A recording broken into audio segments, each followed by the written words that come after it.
So if there's ever been an episode that really appeals to the Fort Scott crowd, it's going to be this one, I think. I mean, you got Pat McNamara on, who is a legend, I would say, in the firearms community. Fort Scott Munitions is a manufacturer of multi-federal patented solid copper and brass CNC spun ammunition that is designed to tumble upon impact. That's their trademark in soft tissue, leaving devastating wound channels for faster bleed out and quicker incapacitation. This ammunition was originally developed to innovate and improve on the standard of military grade ammunition design. It was found that not only did the TUI ammunition outperform competitors in the self-defense industry, but it quickly became apparent that it would be a top contender for hunters alike. With the ammunition being CNC spun, the tolerances are some of the tightest on the market, ensuring that you receive the same results with each pull of the trigger. Fort Scott Munitions is available throughout privately owned businesses in all 50 states, as well as directly online through fortscottmunitions.com. Once again, that's FortScottmunitions.com. Use the exclusive promo code Battleline for 15% off. One word, of course. Only available to listeners of the Battleline Podcast. That's 15% off your entire order. Fort Scott Munitions is a proud supporter of Chris Peranto, Battleline Tactical, and the Battleline Podcast. And Chris, I think having Pat McNamara on this show, we're probably speaking to a whole new group of people who are going to be checking out Fort Scott. Well, I highly recommend they do. And guys, those kind of guys, the gun guys out there, and I think I can classify myself sometimes as a gun guy. Sometimes I'm just a big nerd, which is good. You got to have both. You got to have both sides to be a fully complex person like me. Yes. Or goofball like you, whatever you want to call it, complex goofball. But hey, guys, I would highly recommend if you're shooters out there, hunters especially, and even just the home defense people that are using it for protection, go to their YouTube channel. Go just search Fort Scott Munitions YouTube, and they've got tons of documentation and verification of what the ammunition does. There's also several police demonstrations on there, and I know I haven't mentioned it before, but I guess I just assume in this day and age with computers that everybody would be searching YouTube or looking for videos. But it really does validate Fort Scott Munitions. It validates that tumble upon impact. It validates the wound channels that the ammunition makes. And what that does to me, it also validates stopping power. If you're a hunter, you definitely want that, especially if you're a big game hunter. You don't want to chase that deer down for 3 miles and then have to drag it back. You want to be able to go down as soon as you hit it, so it's less work for you, right? You're already sitting in that deer stand for what, freezing your nuts off for how long is it going to be? And you want that thing to go down so you can bring it back. But also home defense, whenever there's an altercation, if you ever, God forbid, you ever in that situation that you have an intruder in your home, you want that threat to stop immediately. And it does that. And so I would highly recommend, guys, check out Fort Scott Munitions. The Kraft family, again, I can't say enough how wonderful the Kraft family is. They're the ones that run Fort Scott Munitions, and also Robbie Forrester, who also runs, and the Forrester family also helps run Fort Scott Munitions. But check out their YouTube channel. Go to Fort Scott Munitions YouTube, and then it's just a plethora. Did I say that? I went three amigos on us. You said it. It's a plethora, Guapo. It's a plethora of videos out there to take a look on YouTube. So.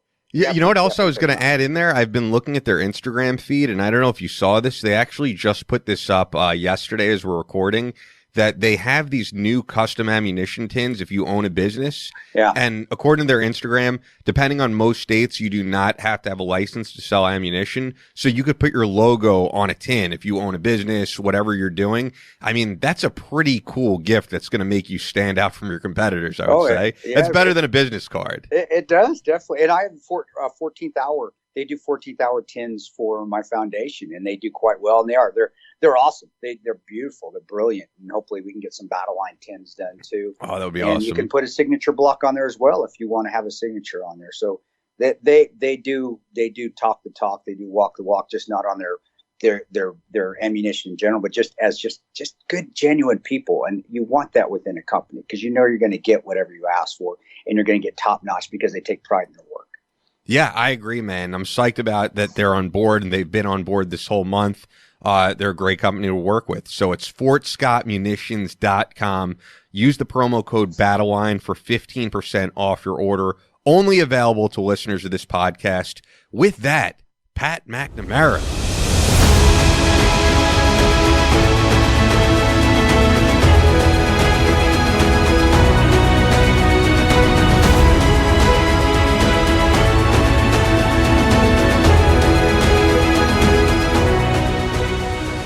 On the microphones, pure and uncensored American straight talk. Never quit. You're locked and loaded with Chris Peranto and Ian Scotto. This is the Battleline Podcast.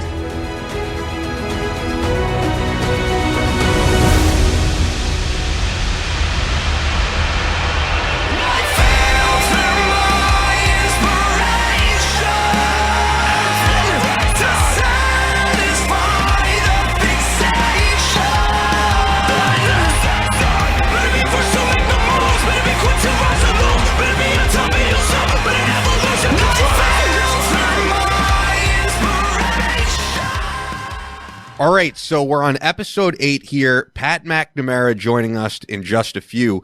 Chris, I think the thing we should start off with is you've been. Why are you already laughing? I know you're going. I jingle all the way. We'll get into that. I was actually what I was going to say first is that on the last episode you said that you anticipated this was going to be the best Christmas that you've had in a while because you're back home spending with your family. So I'm hoping to hear that it lived up to those expectations. Oh, yeah, I haven't had, and even when I was deploying, I remember some memorable Christmases, and I think I talked about a little bit on that Facebook Live of when we went through the top 5 ratings of the Christmas shows I enjoy. One of them I saw when I was overseas in northern Iraq, but just being home. I even the last 3-4 years when I started doing speaking events, then Battleline picked up, then you had the books coming out. I was always gone, and that was no fault but my own to book myself and keep myself that busy. And so whenever I'd get home, it was a rush to get orders out, whether it was books, merchandise, so forth, or just to get reacclimated to back to home life. It is even when you're traveling a lot. You don't have to be deploying. You can just be being on normal business. If you're gone all the time, coming back home, it's an adjustment for not only you but your family. And by the time I get adjusted, Christmas would already be over. I'm like, oh, damn, it really felt like I was missing another one because it felt like I was rushing Christmas to get the Christmas presents, to get the work done.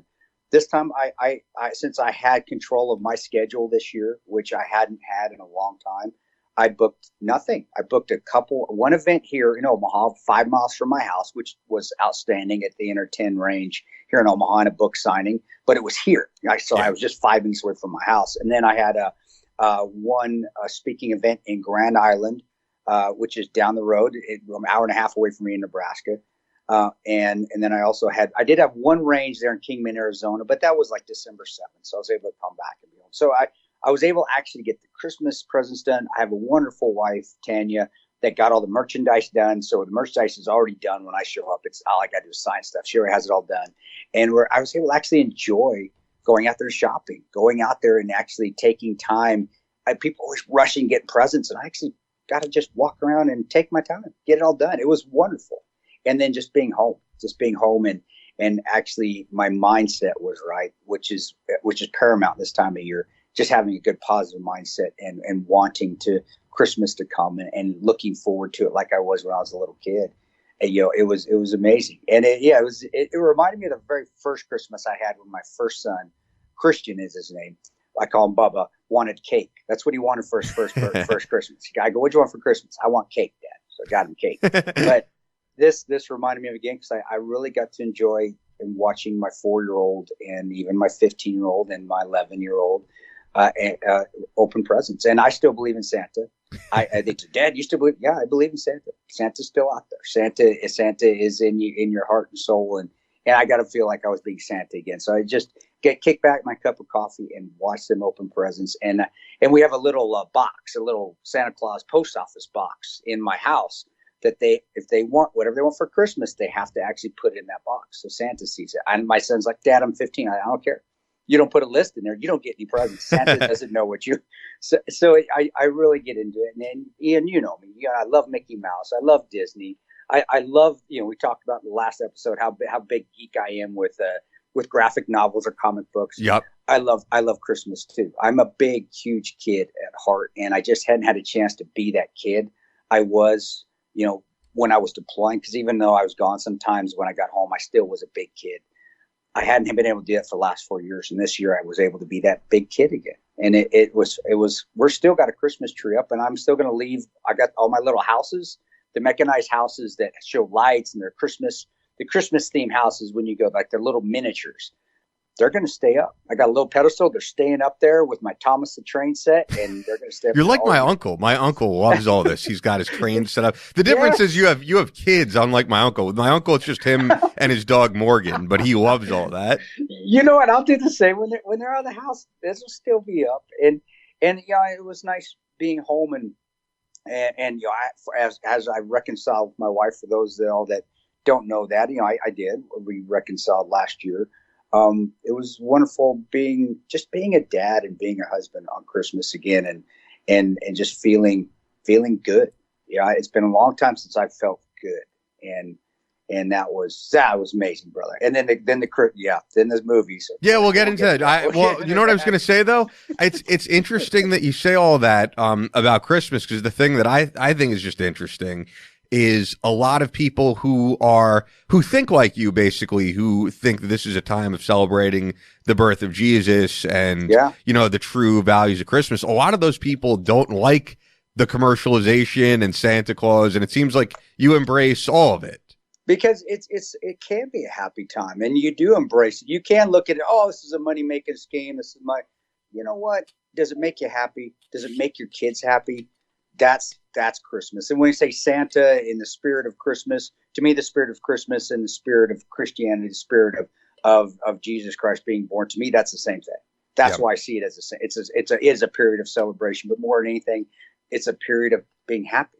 Why not be happy? The Christmas commercials, some of them are actually kind of cool. And my 4-year-old, when he watches them, I look at him and I see him smile, and I see him like, that makes me happy. Yeah, so what? True. Is it commercialized?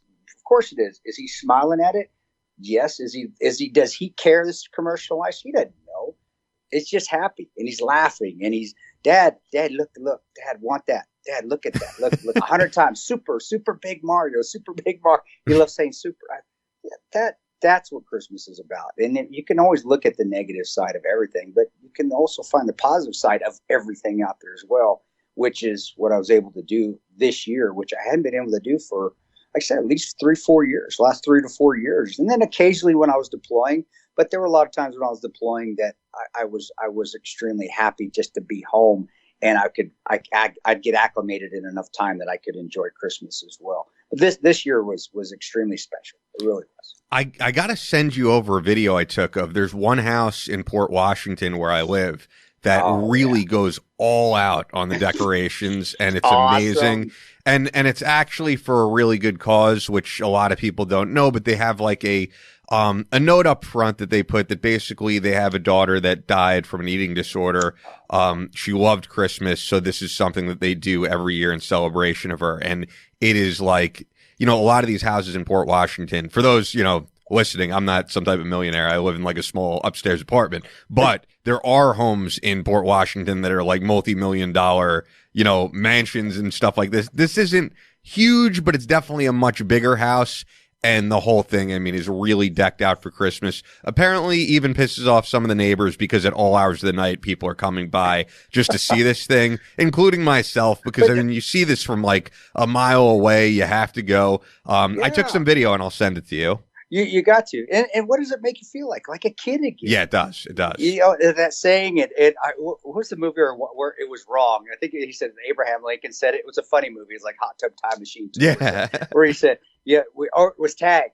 That's a great movie. Watch Tag. Fantastic movie. But says we don't quit playing because we grow old. We grow old and then we quit playing or something like that. Yeah. That's so true. It is extremely true. That's why I like looking at the Christmas lights too. So I like having it in my house, because I feel like a kid again. Why? That's what you need to be. Feel happy. No worries in the world. All you care about is, what am I going to do today? Am I going to play today? What cars am I going to play with? What am I going to talk to my friends? It's just brings that youthfulness out in people that people lose. Obviously, I haven't. It's still there. It's still there. It was dormant for a little while, but I always had it and it's come back out. So yeah, it's awesome. You know what was my favorite memory as a kid? And I'm one of these people that, you know, I can barely remember like the streets around me and the directions to get somewhere, but I have like vivid memories of being a young kid, birthday presents, all different types of things like that. I could still remember, and this was my favorite. It always excited me. I don't know if you had this as well.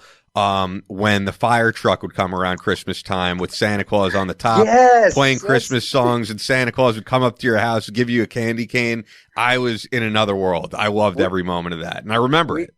You remember that, don't you? Yeah. Oh, keep going.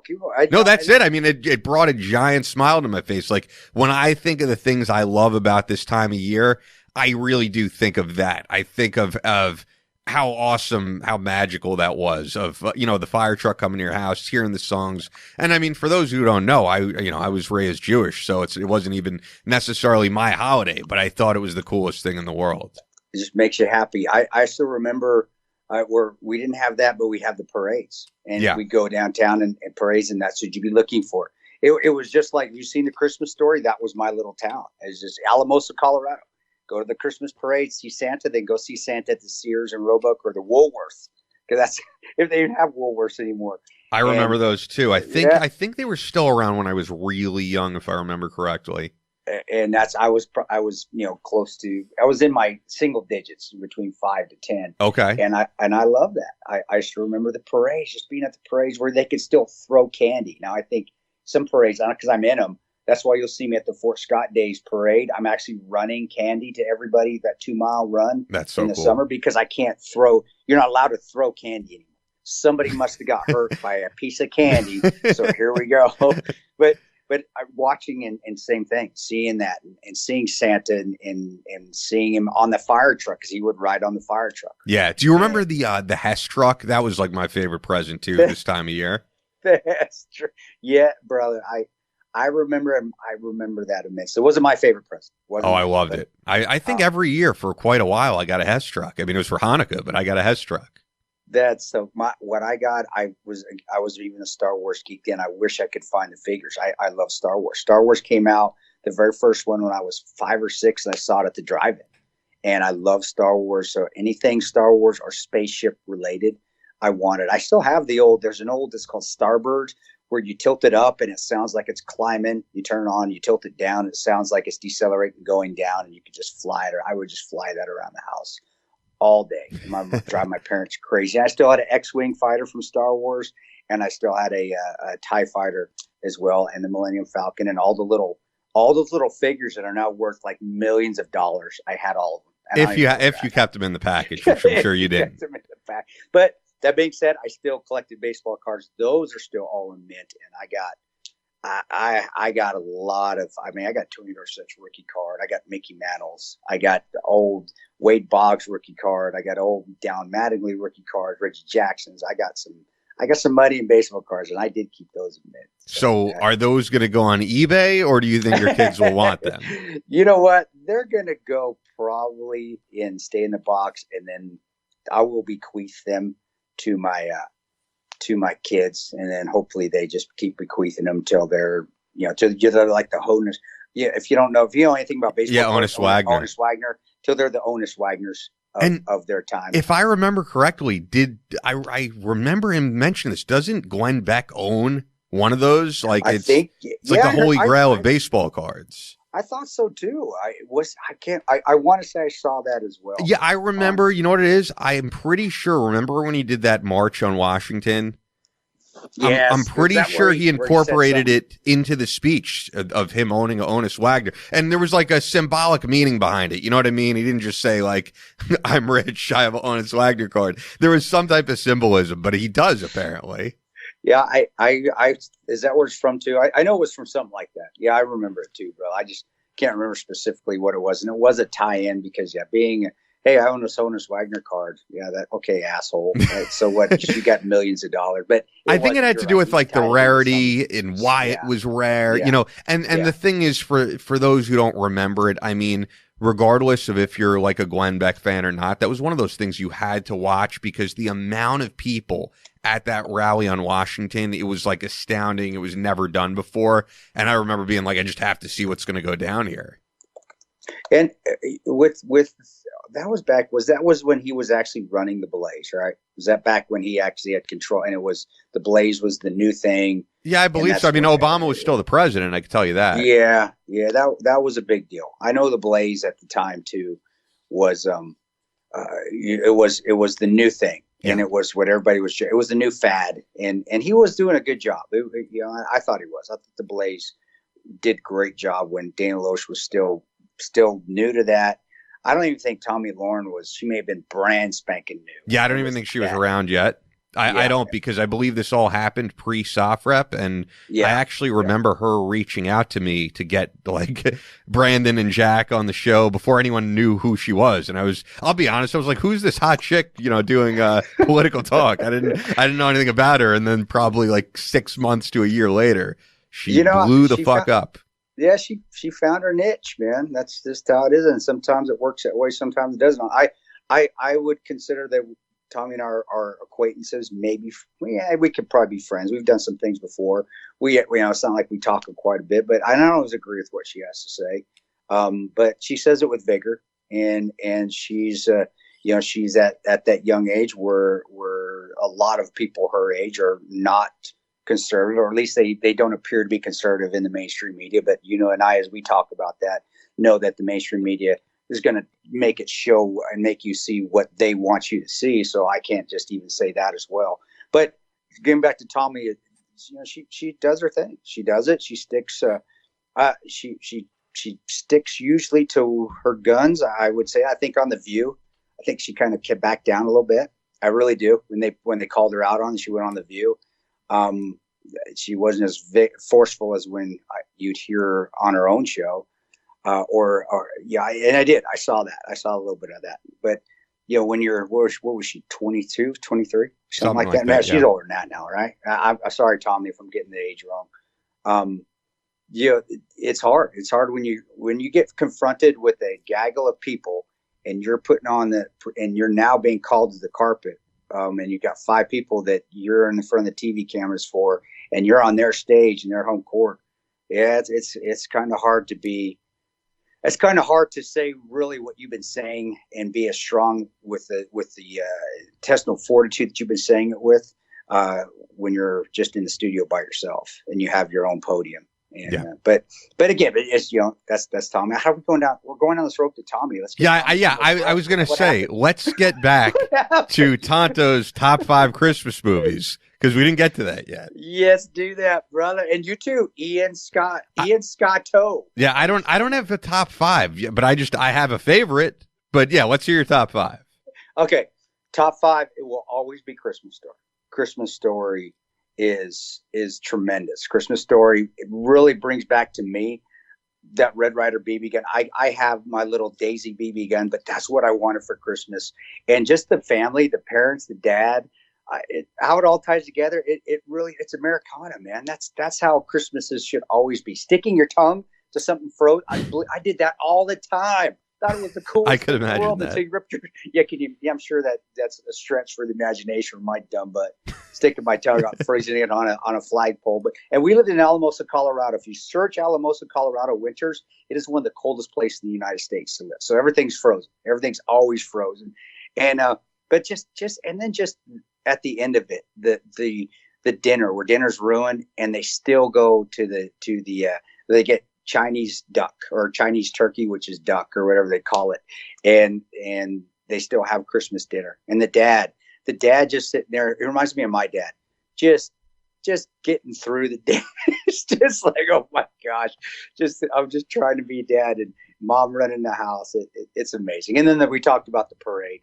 It's a classic, and you got to have that playing. That, to me, that's Christmas time. And then after that, it was what did I say? It was Polar Express. And Polar Express resonates with me because I remember being away from Christmas again in Iraq at one point in time, and it was Kurdistan. So I was up in a little area called Shaklawa, which is Kurdistan or northern Iraq, and I'd missed the Christmas again, and I was home. And you always feel, even though you're around your teammates, really, you still feel a little bummed out, even though the base was pretty tight. And this was when I was with my buddy John Castle, He wrote about it actually when I was working with him. His name's Saint Nick, and I was grouchy at that time of year. I was always grouchy, and one of the other GRS guys put an Oscar the Grouch picture on my door, basically to leave me alone because I was Oscar the Grouch that week. And but I remember turning on the TV and Polar Express was on AFN at the Armed Forces Network, and I'd never seen it, and I just watched it, and it was, again, it brought back Christmas and what Santa was to a grown up, and to always have that Santa inside you, that their Santa is real. And that's why I always believe Santa's real. Always believe in my heart, Santa's in with you. And it was a time where it was hard being away from home. And after I saw it, I'm like, oh my gosh, this is fantastic. I feel good again. And it got me through the trip. That's awesome. And then 3, Scrooged. But we have, Scrooge is in there, Bill Murray. You can't go wrong with Bill Murray. Dude, are you kidding me? And then Christmas Vacation. So come on, Bill Murray, Chevy Chase. I don't think I even need to explain it anymore, do I? I mean, that's classic Christmas right there. My favorite Bill Murray is still his part in Zombieland. Oh, yeah. And I just saw Zombieland 2 a couple months ago. It's not bad, man. Yeah, it was funny. It's good. I love how they make fun of the millennials too. Yeah, that was perfect. That was awesome. But Scrooge, they're always at the end. There's always that at the end of the movie again. Just that the everything turns out all right. Just get through it. Sucks. There's bad times, but learn from the mistakes and get through it. Disney's A Christmas Carol, and I may have these confused, but I think that was third. I think Chevy Chase, Christmas Vacation, Scrooge were 4, but Disney's A Christmas Carol with Jim Carrey. And it's like the Polar Express. It does that sort of animation. Just the Christmas Carol story in itself with Ebenezer Scrooge, and same with Scrooge with Bill Murray.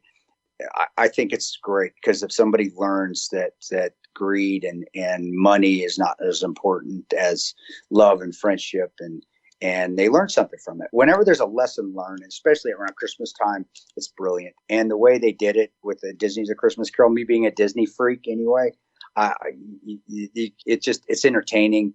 It's laughs. It's also got some scary parts in there for little kids because some of the ghosts are actually pretty scary for little kids in the Disney's A Christmas Carol. But the lesson, and then It's a Wonderful Life, Jimmy Stewart. Down, everything seems to be going wrong, but he's always helped out. He's always given to other people, never expecting anything in return. And then he wants to end it all, and an angel saves him. And then he finds out that angel, with the angel, hey, you never lived. Well, look what you gave to everybody. And if you had not lived, this is what could have happened to everybody else's lives, and they would have been so much worse. I think that should be with everybody. Everybody out there. I'm not even a fan of like older movies of that genre, but that really is a great movie. So it isn't. And Jimmy Stewart, dude, he's just military guy, and the way he acts, and the angel in there, I love it because the angel's just the angel's a befuddled.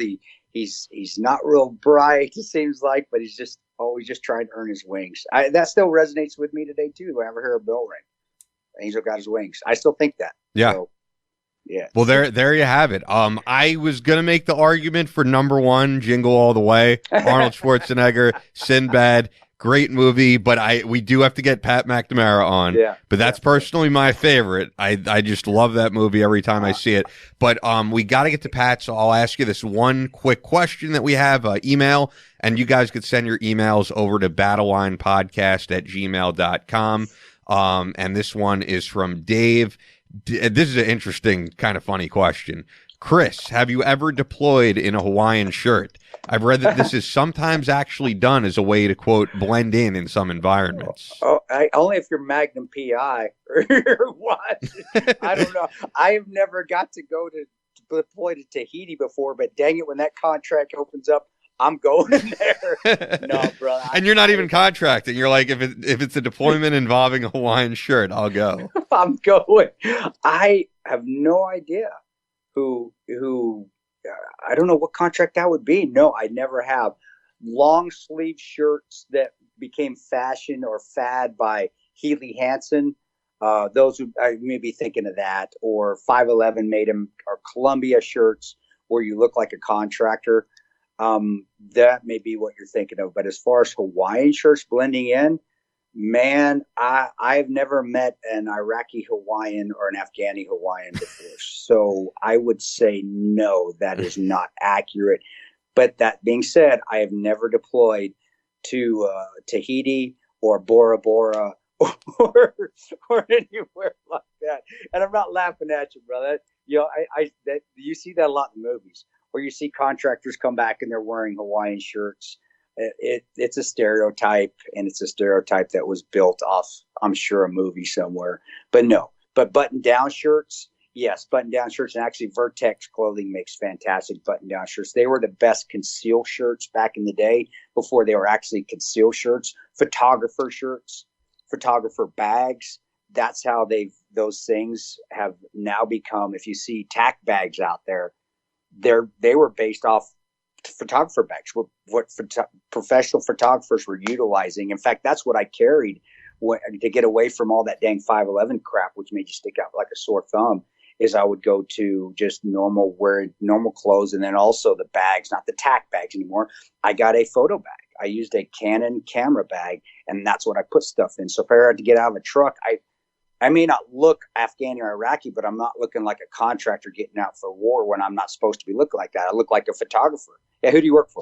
Fox. Who do you work for? CNN. Yeah, I'm a photographer, and that's how. But now all the tack companies, if I was smart and had any foresight, I would have said, "Dang, I should have thought of this," because now all those tack companies, all those bags you see out there, all that tack clothing came from just stuff we would buy off the rack. And hey, let's see if this works. And yeah, we need to blend in. How can we blend in even though we're not going to look like the locals? And that's where it came from. I was just an idiot and didn't take advantage of that. So now you got all that tax stuff out there. But that's where it originated from, was from just other professions. And then it morphed into the tax stuff you see now. Yeah, well, if you have any other questions, shoot them over. It's a Battleline Podcast at gmail.com. We'll get to what we can. Typically, just quick questions on there. I do get stuff that's like, essays, like 14-point font, essays on Microsoft Word. I can't read all of them. I do appreciate the feedback, but please just send over some quick questions. We'll get to them. Once again, really excited, and we have Pat McNamara waiting on the line, so we're going to get right over to him. But for those listening that are fans of Pat McNamara and his work, we can't speak more highly of Fort Scott Munitions. They're a manufacturer of multi-federal patented solid copper and brass CNC-spun ammunition that is designed to tumble upon impact in soft tissue, leaving devastating wound channels for faster bleed out and quicker incapacitation. This ammunition was originally developed to innovate and improve on the standard of military-grade ammunition design. It was found that not only did the TUI ammunition, and that's their trademark, tumble upon impact, outperform competitors in the self-defense industry, but it quickly became apparent that it would be a top contender for hunters alike. With the ammunition being CNC spun, the tolerances are some of the tightest on the market, ensuring that you receive the same results with each pull of the trigger. Fort Scott Munitions is available throughout privately owned businesses in all 50 states, as well as directly online at fortscottmunitions.com. Once again, FortScottmunitions.com, not ammunitions, fortscottmunitions.com. Use exclusive promo code Battleline for 15% off your order. That's one word, Battleline, 15% off your full order, only available to listeners of the Battleline Podcast. Fort Scott Munitions is a proud supporter of Chris Paranto, Battleline Tactical, and the Battleline Podcast. FortScottmunitions.com, promo code Battleline. Let's get right over to Pat McNamara. Psyched to have him on. And Pat, I was saying to both of you guys, you're pretty much the same person in that you're both Army Spec Ops guys, metalheads, firearms instructors. But yeah, Pat is former Delta Force, which, by the way, before I even said it, am I allowed to say Delta Force? Because I would always get shit where they'd say, you're supposed to say the unit or CAG. But then Jack would say to me, he's like, everybody knows what we're talking about when we say the unit. Right. So that's okay, right? You're allowed to say you're allowed to say it, but I always tend to stay clear from it, just because I have a good rep there still. Got it. And I don't want to screw that up. But people know it's implied, and people know. I just don't like to throw out a bunch of words and acronyms and crap like that. You don't like throwing out the Army acronyms, Pat? Come on, man. We talking about that's just, no, that's just shit, isn't it? Pat, being from 75th, and you know that, we affection. I just like calling you D-boys, man, and that's what I'll probably do. Right. So, and that's right on. Ian. I don't know if Ian, if you want, but that's me, and I'll just say D-boys, or I may say CAG. But yeah, so we'll say former CAG, and once again, now firearms instructor. And Pat also just started his own podcast not too long ago, the University of Badassery, with his co-host CJ Ortiz. And man, we're super excited to have you on. And there's so much to get into with you. I mean, first of all, I see that you've been extremely busy with the firearms courses. Most of them are selling out. I know you have a bunch coming up in North Carolina, but you have a ton of energy between all the things that you do. You're a spitfire. What caffeine are you on, dude? Come on. What are you? He's got his own blend. I got my own brand of coffee. I didn't know that. See. That's why Ian's here, and that's why you have the dumbass Ranger not knowing what the hell. I don't do any background, man. You know that. Tell, man. I want to know, what is it? Tell me. Well, a buddy of mine, Wes Whitlock in Austin, Texas, he owns Rogue American Apparel. Okay. So he also owns Invader Coffee. I know. It's one of the many veteran-owned coffee companies out there. But it's a good quality brand. They do all the processing and roasting right there in Austin. And he asked if I wanted my own blend, and I said, "Heck yeah, bro! Let's call it the Blaze Ops blend." And so it's a double dark, because I like coffee, but the darker the roast, the less caffeine it has in it. Because I'm already high amped as it is, so I want to enjoy it. Two cups in the morning and one in the afternoon. Matter of fact, I've got one in my hand right now, without getting super freaking amped, because I'll detonate if I have coffee too strong. Yeah, you got to be careful, man. You got it. And honestly, the dark roast, it has less caffeine. I think it tastes better. I'm with you. Yeah, no doubt. No doubt. There we go. Invader Coffee. We got a plug already, Ian. Can I plug it? Yeah, why not? Pat Max, Invader. I do know Invader Coffee though. I've never met Wes. I know we travel in the same circle, so I know all the guys. When you throw their names out there, I want to say that I've had a sample of that before. But damn it, you're right. There's only like 8 million veteran-owned coffee companies out there. So maybe I haven't. But yeah, I'll definitely check it out. But the thing is, everybody loves coffee. It's kind of like beers. I mean, there's 6,000 breweries in the U.S. and none of them are hurting. Beer's a good thing. So. Yeah, beer, and so is coffee. Coffee's a vice that I still haven't kicked, but my gut in my old age is telling me I got to cut back on the espressos that I add to it, especially when I'm crapping like a mad horse in the morning. So I've had to cut out those espressos, man. Just getting older, bro. That's how it is. Right. Yeah, everything changed. It's funny, the age thing. And Ian, you were asking about my tempo. The past, ever since 2010, since I launched, because I've been in the training field since I retired. Yeah. But under my own company since 2010. In the last 4 years, I've been pushing 4 courses a month, and it all hit me this year. This year, I realized, damn, man, I am getting fucking smoked, bro. I mean, like smoked. Yeah. So I'm cutting back next year to like 2 courses a month max. I've already filled the calendar, and they're all sold out. The ones I posted. Brother, are you doing 2 days or 3 day courses, or you just are you still sticking to the 2 days mainly? Yeah, I stick with the 2 day weekends only because most of the people I'm training are civilians. Yeah, and got to. There's a reason for that. A lot of civilians have guns, and I want them to be assets versus liabilities, because if they have a gun and they're untrained, they're a fucking liability. Well, just like a CIA case officer. Same. Yeah, right. But that's right.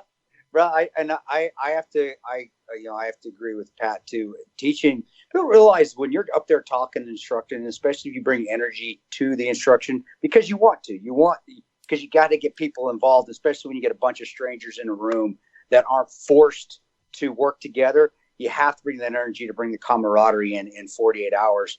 Brother, you are I'm wore out. I'm the same as you. Like, God dang, I am wore out from today. And all I did was stand up there and talk and maybe get some shooting. But it does just mentally and emotionally exhausting being up there teaching. So I'm agree with you. And that's why I'm very lucky because I have a team of guys because that's specifically wise, because I don't want to be up there teaching all day. Kudos to those guys that do it, that just do it like you do 4 times a month.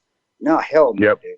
Hell no. Maybe 2 a month, and I got some speaking, but I don't think people realize that it's not easy, and it's more exhausting than actually I think even being out there and doing stress fires or running and gunning, because you're just drained from talking so much. Yeah, it's the talking, and then your head's got to be on a swivel. Yeah. And then and for me, I always have a pretty wide skill set disparity when guys come in. So you got to tailor make the instruction to meet the individual's needs. And then the real art form is leaving nobody behind and nobody unchallenged at the same time. It takes years and years to figure that shit out. But, I mean, this year, in 2 months, I turned 55, and it's just now, I'm realizing, holy fuck, man, I can't, because I have still run the combat strength training business too. And I'm still training dudes literally half my age, at 25, 26 years old.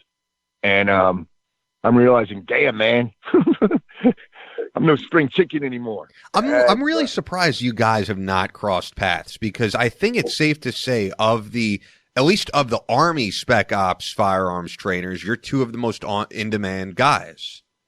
I ran into you, Chris, last year at SHOT Show, but we were both working out in the hotel gym, so neither one of us said anything. Yeah. How is it that we both have? That's exactly where I've run into Chris before at SHOT Show. It's hilarious. Yeah. Well, nobody wants to be fucked with if they're serious about working out. I know I don't, so I wasn't going to go up and and start being chummy with somebody while they're, because you only have so much time during that SHOT Show to work out, and the guys who are serious about it are in the freaking gym in the morning. Workout in the morning, getting it done. And I appreciate, and I'm the same way. I say, hey, just give me a head nod, and I'll give you a head nod, and let's because I do. That's my Zen place. That's when you work out, and I know Pat's the same way, just by just seeing and how he acts, and watching the stuff he does. You've been doing it for so long; it's now a way of life. So it's and now it's become a job as well. Not that it's a miserable part of your job. It's actually part of the job that you like. But I'm not going to come to your 9-to-5 job, even though you may want me to. I'm not going to come to your 9-to-5 job, and I'm talking to everybody else out there and bother you.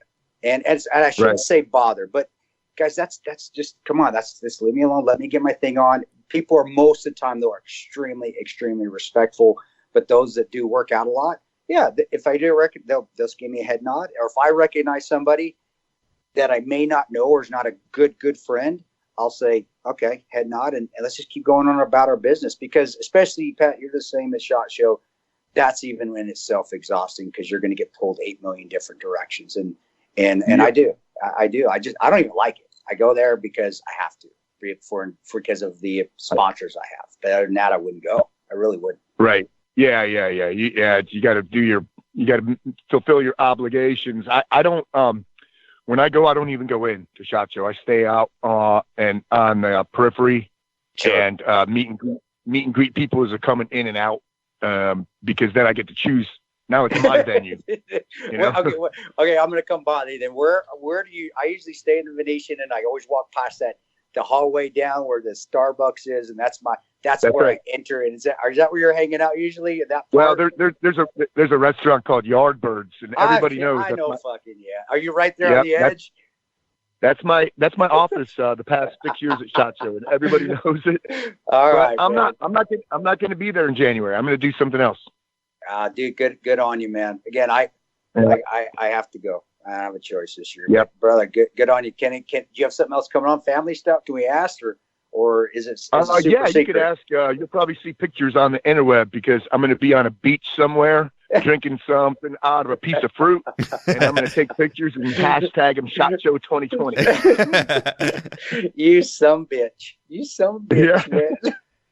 Yeah. Okay, I'll be living vicariously through you. Damn it. Right on. Yeah. I just worked. You know what, man? I really being on an airplane, because at least, doing 4 courses a month isn't that horrible if I were right here doing them, but they're in a different state every week. So you add the travel to that, all the airplane time, all the shitty freaking hotels, all the shitty rental cars, dragging your shit around, going to a range that you don't know. And that, man, it really, so, I'm purposely taking a pay cut next year, but I'm going to leverage the interweb and do some stuff online. And I'm probably going to do some more writing. I've got a couple more books in the works, instructional type of stuff. So I'm hoping to put pen to paper and nug that out as well. Yeah.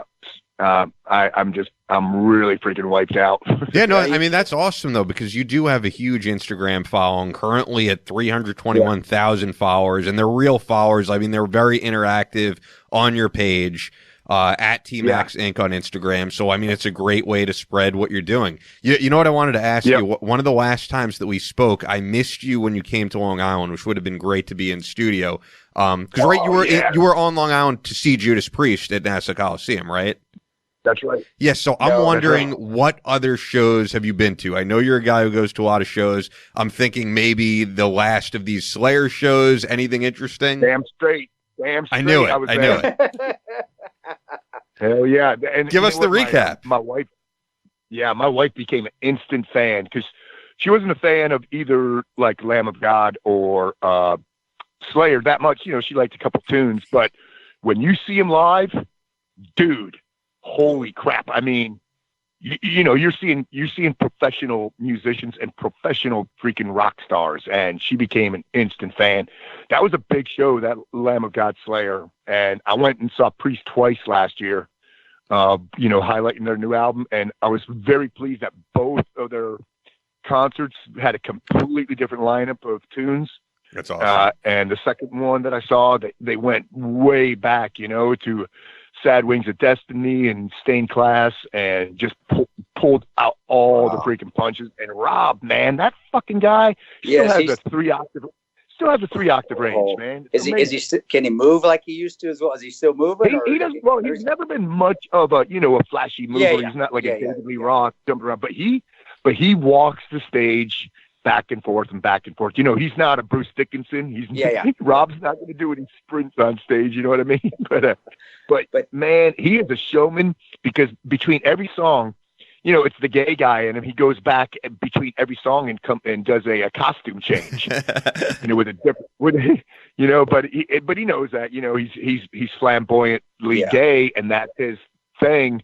He does more costume changes than Cher in a concert, but they're all cool, because it's another leather jacket with different studs on it, and he's so freaking badass, man. And their band lineup is freaking awesome. The new guitars that they got, that Richie Falconer just slays. He's unbelievable, man. That guy could really play. But I like going to the big bands, the ones that I've grown up with. And if they come close to town, I'm going to go see them, and I'm going to pay the top dollar to get a VIP seat, because I want to be right in their shit. I don't want to be up in the nosebleeds. But Iron Maiden I saw last year too, and just unbelievable. I mean, those guys have been around for these guys have stood the test of time, and they're still performing, still making records, and still producing quality freaking metal. It's cool shit. Well, that's because they're actually musicians, and they don't make musicians anymore. You don't make bands anymore. You don't make guys that actually you can do all that tuning, that auto tuning to make people sound good. It just don't make it anymore. I mean, even a group like Pantera is still going strong. Well, why? Well, they're not. Pantera isn't exactly going strong. I mean, Dimebag is no longer with us. And Vinnie Paul is no longer with us. I don't know where you're getting Pantera going strong, Chris. Well, I guess the music is still going strong. I was like, Lamb of God may have been a better choice for that one. Yeah, you're right. But still, when the music comes on. Oh yeah, I mean, it's timeless. And that's with one thing I did for me and Pat though is going to the I'm not concerts. Hell no, I'll turn on that's one thing where I do get the media, because I do like being at home. I do like enjoying my space to myself. But turning on the metal and listening to guys that actually rock, guys that actually are still singing, or even if they're dead, their music is still. Let me clarify: their music is still going. Yeah, and it's still music. They're still playing their own instruments. And I miss that. Pantera isn't a thing anymore because every one of those guys was a class act, and my favorite album by them is the Great Southern Trendkill. Because they killed that freaking 90s grunge trend. That was the objective of that. Yeah. We're gonna kill that dumbass grunge shit. We're gonna call our album the Great Southern Trendkill, and it's a metal. We're taking back the ownership of heavy metal in the 90s. Listen to that voice. And all this did you man. So they're so freaking. They were so freaking cool, Yeah, you know what I actually wanted to ask you, Pat, because I mentioned this on one of the recent shows with Chris. I don't know if this is even in your wheelhouse because I just know you as more of the heavy stuff guy, but I wanted to get your opinion on the whole Motley Crue saying we are going to tour again now and that they're touring with Def Leppard and Poison and Joan Jett. Are you going to go to that? No, hell no. One is, Vince Neil's just washed up, man. You've seen any of his last performances, he can't carry a note. He forgets the freaking words. This is true. And, he's basically obese. I know they've been in the gym. They've been working out. They've gotten trainers. Nikki looks great. Nikki looks phenomenal. But, yeah, right. No, he does. Yeah.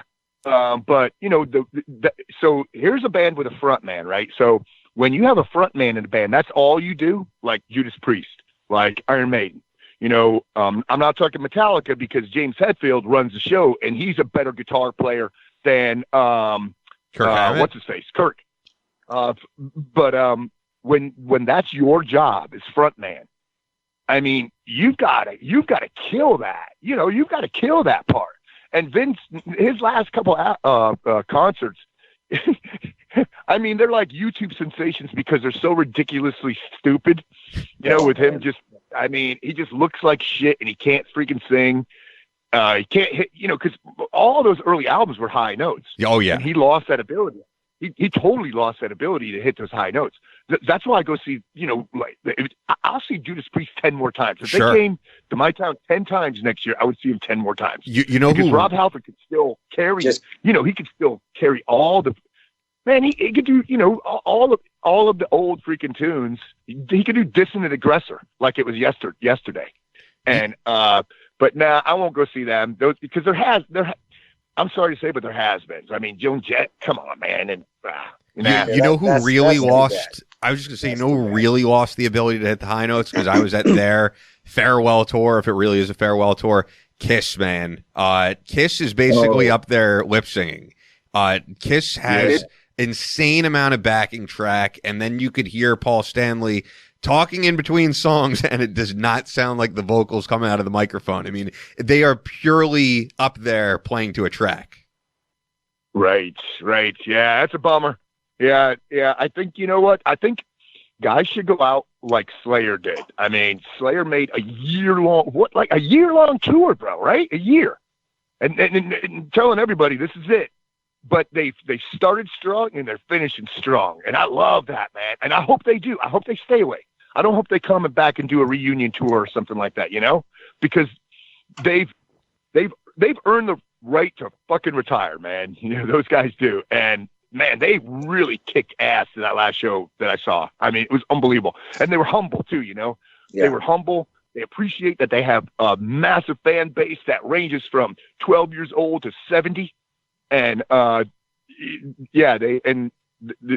just killed it. So I hate when bands go out, when they don't go out in their shield, when they're going out kind of just bloodied and broken. Yeah. So like Slayer's going out on their shield, and I freaking dig that about them. Where they just kind of hang on. They hang on and they hang on. Yeah. They don't go. I call it doing the Barry Sanders. They don't go out like Barry Sanders. Don't go out on the top of your game. Right. They hang on, and then they're just a shadow of themselves. And it does, because people our views on people and views on things is you remember the last thing you saw. And if the last thing you saw was shit, well, that's what you're going to remember. And that's what you're going to remember. Tell me, in comparison, you got Lamb of God, you got Anthrax. I'm sure you're Anthrax listener. A little bit, maybe not. I am not an Anthrax fan, and you know what? More and more when I talk to people like true metalheads, when we talk the big four, so Slayer, Metallica, Megadeth, Anthrax. I always say, what the fuck is Anthrax doing in there, man? When you got bands like Overkill, I always apologize to the metal industry for this, but there's not a single tune that I would want to like plug in my guitar and play a riff to. There's not a single one that comes to mind where I would say, man, I'm going to plug in and try to learn this Anthrax song, because it's all a bunch of freaking power chords and I don't get it, and I always have to apologize because I know there's diehard Anthrax fans out there. You don't need to apologize on this. You don't need to apologize for shit, dude. No. To the metal, all the metal fans, I just want to, tell them that I'm sorry that I think they suck. And see that's no, because I love Megadeth. Dave Mustaine. Man, can you imagine what it was like to kick him out of Metallica, or when he left Metallica? What he said. They made two great bands, but I'm not a big Iron Maiden fan. And I'm like, I like their artwork and all that, but that's the thing is it's okay. They suck. No big deal. The other ones, Motorhead. And that was where we talked our last podcast about funky, like even Pantera, Cowboys from Hell. Great song. I know it may be a little commercial, but I love it because it's got some funk in it, man. Bring that funk in it. You got that, that damn near bass. You got the drums. To me, that's what I like when we get into metal. I know that the thrash stuff people like, and I see you as a thrash guy. I don't know. I could be assuming. I see you. I mean, not a thrash like as a skater thrash. We're not getting into stuff like that, but like just heavy hardware. Where I like it to be a little funky. It's got to have some. It's got to have some funk. It's got to have that AC/DC funk in there, man. And I like it. I like it discernible, because I play drums and guitar, so I like it discernible. I like to hear each instrument on its own in symphony with the others. I like it. I like discernible. I like to be able to. I want to understand the lyrics too. So too deep Cookie Monster. It's not for me, but like something like Lamb of God, I freaking love because, dude, that's a great Randy Bly. That's a great metal voice right there, and I can understand what the fuck he's saying. And he's a screaming that used to be a big deal, being able to hear what the lyrics were. Now people don't give a shit. You can't understand anything. No, I agree with you, bro. And when we come down to it, I guess when it comes down with my is if it's got that hard hitting drum, if it's got the bass, I mean I still like Primus, dude. I love Primus. I just that damn nobody can play a bass like him. And again, there's another Metallica guy that didn't cut it. Can you look at that band? The guys that actually did make it and what they did on their own. But that's the kind of stuff I like. I do like that. I do like the hard hit stuff. But man, if you can get that bass, and now even new, some people may not like Korn. Korn's not that back in the day, but I think if you're going to apply rock of today, if you're going to pull anything out, I would say probably Korn, even though they get in the rap stuff every once in a while because of that bass. Their bass player just on its own can stand on its own. If a bass player can stand on its own, he's talented. Yep, badass. Yeah, that newest album people are really digging. I mean, it's a dark album because John Davis just went through the death of his wife, but people are really gravitating towards it. There's been some interesting releases this past year. I don't know if there's any that stick out to you guys. I'm a huge CKY fan, and the original singer / guitar player who actually wrote all the songs, Darren Miller, no longer in the band, started a new band called 96 Bitter Beings. That was an excellent album. Actually came out at the tail end of 2018, but that was a standout for me. Any releases that were standouts for you guys? Hold on. First off, I'm a little retarded. What's CKY? CKY was, I mean, they were a band that was, they were actually tied to the guys in Jackass because the drummer was the brother of Bam Margera. But you would dig them, man. Right. They toured with like Deftones at one point and Guns N' Roses during the Chinese Democracy era. I think you would like them. Check them out for sure. But the new band, 96 Bitter Beings, I'm really digging. Yeah, me. Go ahead, Pat. What's the new stuff, man? Go ahead. Well, there's not a lot of. I'm always on the prowl for new bands and guys who are maybe like in their 20s. You know, it's all the guys in their 40s and 50s making the good stuff right now still. Yeah. So there's not a bunch of new that I've heard that has really stuck out for me. I mean, I wasn't a Slipknot fan, but I like this last album that they made. And what's that? They did. They know that you're me being from Nebraska, right on the Iowa. I'm on the border in Omaha. Dude, Slipknot to me, I love Slipknot. So the new, but you're right, the new one that was comparable to Iowa and Subliminal Verses, which were the two. That's when I used to listen to Iraq all the time before we used to go out. Subliminal Verses. This new one, it killed. It killed. The other one, he got a little too soft when he went. Was it Corey Taylor who's that other band he made? Stone Sour. Stone Sour. Stone Sour. Yeah, he wanted to sing. He's a great singer. But fuck, you got to get Slipknot with those drums, man. When those drums, the clown part of Slipknot, the guy that's a clown is Slipknot. Yeah, Sean. Untalented, anything else, but the dude knows how to make drums. Dude can hit the drums, man. But I know I cut you off. I get excited when I love Slipknot. No, and you know what I was going to throw out there, just as a fan of the genre of like the metal hard rock genre, it's really cool to see both them and Tool have a #1 album. I mean, you don't often see a number one metal album in 2019. Man, that last Tool album, I loved. What was that? What was it? All their songs are like freaking 23 minutes long, but I forget the name. They were playing one on Liquid Metal over and over, and they couldn't loop it enough for me. You know, sometimes like Liquid Metal will overplay tunes, to promote newer bands and new albums. But man, that Tool was like, damn, man, just keep playing that. Just loop. You could loop it. I don't care. Tool still holds. They still don't sell any of their stuff on iTunes. Nothing. They just recently changed that, are you Chris. Kidding me? It was actually a big news item because they were holding off on it until they could get a really good deal. And the thing is, once they released all that stuff on iTunes, there were like several Tool albums top of the charts on iTunes all at once. Oh, I'm going there right now.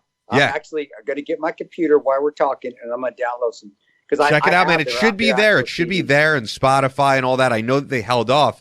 Them and, believe it or not, Def Leppard, both bands held off on being on digital outlets, waiting to get better money out of that. So, which is understandable because Spotify, Phil Abonte, who you were in the video with All That Remains, he's spoken out about like bands are getting paid pennies per stream, and it's embarrassing, man. It's not right that these companies are making millions of dollars of the artists that make the music or I think Phil Abonte tweeted out, he was like, I don't even make enough money through Spotify to buy a Spotify premium account. And the guy should know he's right. And Phil's top notch, dude. Phil's top notch, dude, as it is. And All That Remains is still 2 weeks is still one of my favorite rock songs out there. I wouldn't call it metal. I would call it rock more than anything, but it still is one of those songs that I still can turn up, and it's good every time I turn it up, no matter what time of day it is, how many times I've listened to it. But now get back to the Tool. Anima and Lateralus are the two albums I have, and I've always wanted to download them for my playlist, for my workout playlist. Now I can do it, and I'm going to go do it. Lateralus is one of the best albums ever made. Again, you can listen to that thing from first to last song, and every song's good. Oh, it just kills it, dude. It's awesome. Yeah, I have high hopes. There's a couple young bands out of Australia, New Zealand. They had Parkway Drive and Alien Weaponry. I hope that they do something, because the Parkway Drive, when they first came out, I was like, it's very poppy. It's pseudo metal. But the last album that they did, dude, man, it shreds. I'm not sure they have the the metal attitude, but it'll definitely grow on them. But I hope I hope they grow in the genre and maintain true to it, because last album way better than the first. And then like Alien Weaponry, a couple of those they're like kids, they're they're still teenagers, I believe, a couple of them. Wow. And you know, they're putting out some pretty good tunes. So you know, I have high hopes for bands like that because they're young, and you know, they've got the world is their oyster. They may do what they will with it, and I hope they do the right thing. Bro, so tell me this: let's do this? Let's have Ozzy Osbourne hold a school for all upcoming metalheads to learn how to be the Black Sabbath Ozzy Osbourne.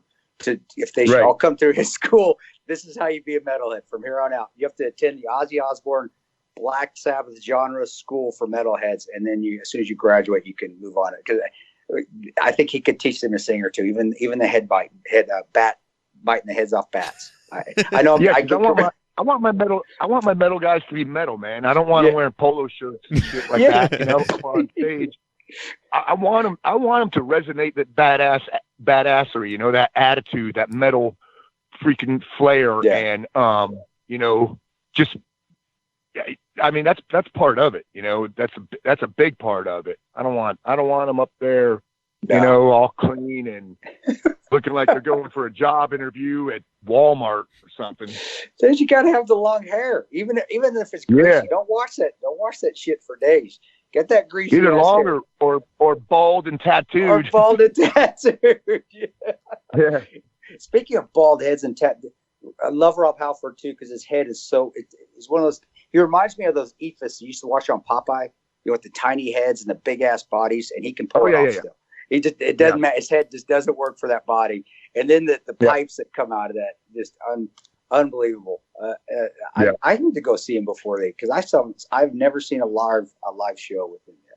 That's one thing they're going to be around again because they're back in the studio making another freaking album. And if you haven't heard that last album they made, Firepower, if I were to pick one song from that you would listen to, one song, it's that Evil Never Dies.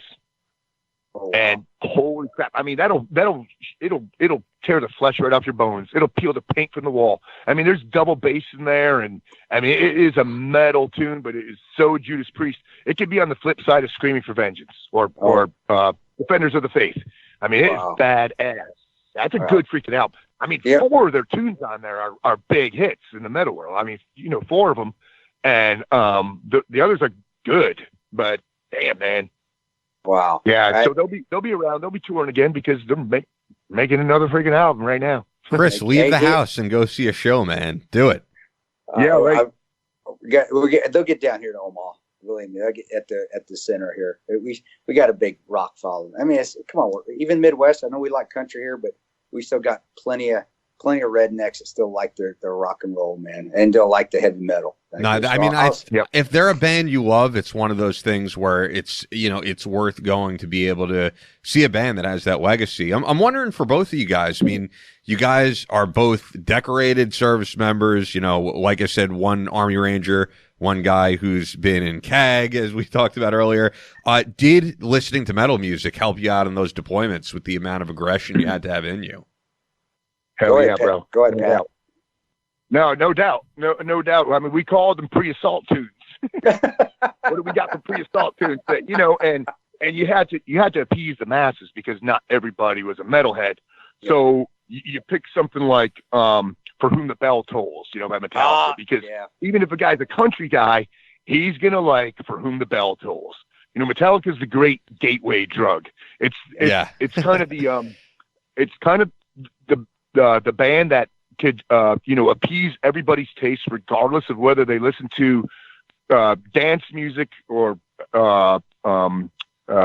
classical, or country, or rock and roll. They're gonna like tunes like For Whom the Bell Tolls or Seek and Destroy, Master of Puppets, you know, things like that. So those were big go tunes for us, only because everybody liked them. They do. They bridge. They bridge genres. You know, it's kind of like AC/DC. Everybody likes, you know, Hell's Bells. It doesn't matter who you are. That's what I was going to say. Next, AC/DC was another big one. Yeah. And again, go back to it, and I say this again. People may think I'm off my rocker. They're funky. They got the soul. There's soul in them. And rock and roll. I think even the rock and roll bands would tell you the soul. When you bring the soul in, you got Hell's Bells, When the Bell Tolls from Metallica as well, the AC/DC Hell's Bells. You've got anything Back in Black from AC/DC. And then you got basically the entire Black album from Metallica, which is, I think, really is where they bridged the gap, where they brought everybody together. They crossed all sorts of genres, and they got listeners that were just metal listeners over to pop and other. Metallica really did that with the Black album. If you listen to it, you got the bass, man. I get what you're saying about funky, because they're all, like AC/DC's all, they're very blues based. Blues, so there you go. Thank you. Yep, there you go. Blues they have that good funky vibe. And then, no doubt, the Black Album was the gateway drug for everybody. Yeah. That was my wife's introduction to heavy metal. And she had no idea that she liked metal until she heard Enter Sandman, or Wherever I May Roam. I mean, those were. That was a big, big, big album, and for all the purists who said they sold out, I say, fuck you, man. Fuck you, yeah, no way. that shit is badass, man. Yeah, they had one super mellow tune on it. Big freaking deal. Was that Nothing Else Matters? Was it the slow one? Was that what it was just? Yes, nothing else matters. But if you go back, all the good rock bands, maybe not metal, but rock, you had power ballads. That was the power ballad. Yep. Every album had, if you're a true rock fan, every album had a power ballad on it.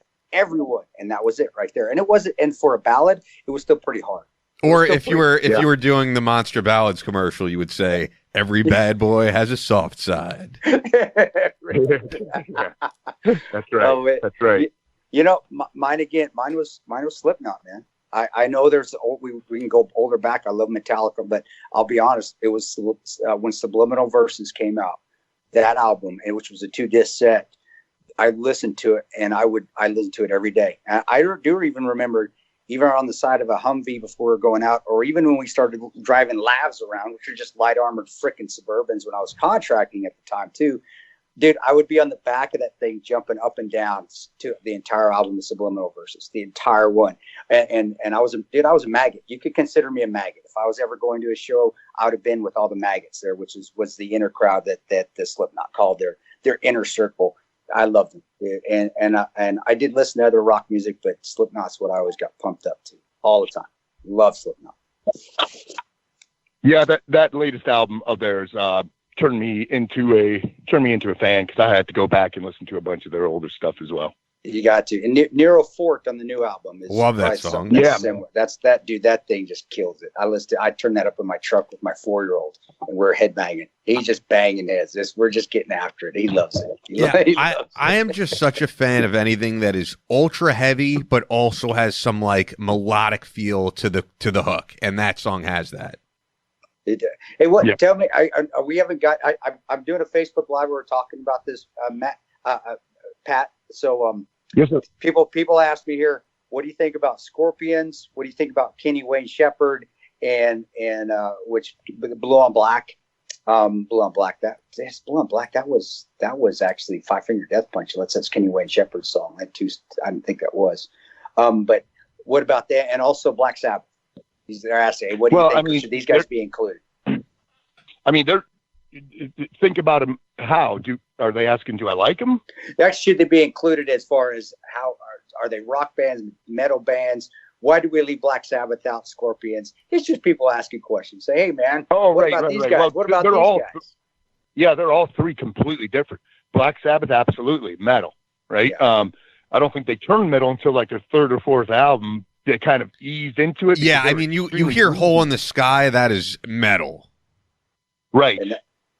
Yeah. And that, because when they first made the scene, they were cool and dark, but they were very, very bluesy. Like Zeppelin, was like that way too. Yeah. But Scorpions, no, they're not. It's another. They're good quality rock and roll. But they're doing something right now. And I think they're making another album right now. Scorpions. Are they really? Yeah, and to me that's power. Scorpions are straight power ballad. To me, that's real. Winds of Change is still one of the best slow rock songs ever made.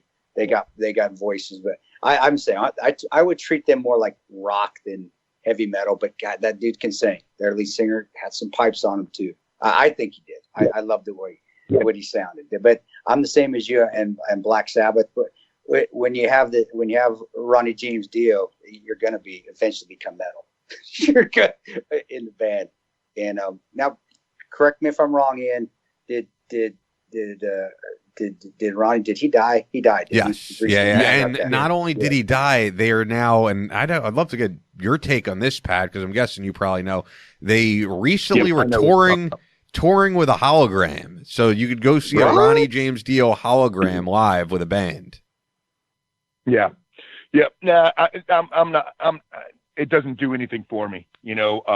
It's like basically going to a concert to watch TV, that kind of thing. You know what I mean? I get it from my house with a beer. Doesn't do anything for me, and I'm a huge Ronnie James Dio fan. I mean, people ask, one of the questions, Ozzy or Black Sabbath with Ozzy or Black Sabbath with Dio. It's like, I don't care, man. I loved them both, but man, those Dio years, those were good freaking years for Black Sabbath. Yeah. Damn, man. I mean, I don't think they put out anything that was remotely even mediocre, in those years. For the record, I'm Ozzy all the way.